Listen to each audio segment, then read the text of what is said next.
He's sitting next to the Firestorm.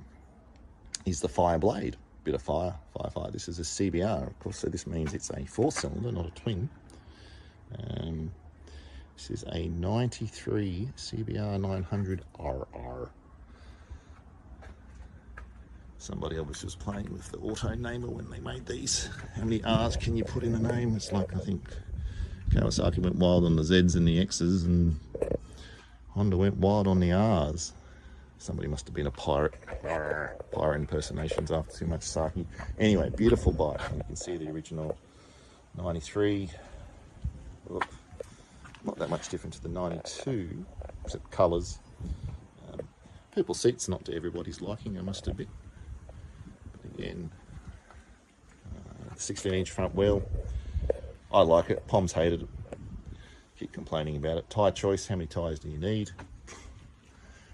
You can see in there, see the cylinder head peeking through. You can start to see, when you start to work on one of these, you start to understand the concept of packaging, and that it's a great idea at the time, but it's a pain in the butt when it comes to working on it. Still got the original can on it.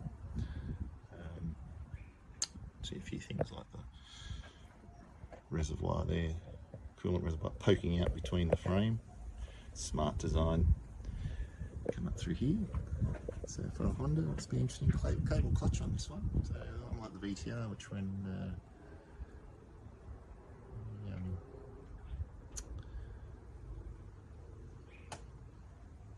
hydraulic clutch. And the other thing I didn't notice to point out on the NSR is it runs a dry clutch, so you get that every time you change gears. Wonderful sound. How's that again? Yes. So beloved of Ducati owners. I think that's how they announced their arrival at the coffee shop. Hey Mario, I'm here. Anyway, so yes, so it's interesting to see how Honda progressed. Cable, hydraulic. And when we get to Kawasaki, you'll see they never moved away from cable. Some would argue it's a safer thing, lighter thing, I don't know. Again, have a look at the dash in there. For those who've never seen a CBR 900 FireBlade dash before, in full prominence, not that dissimilar to the NSR. Given that they're similar age, probably from the same parts bin, should remember that.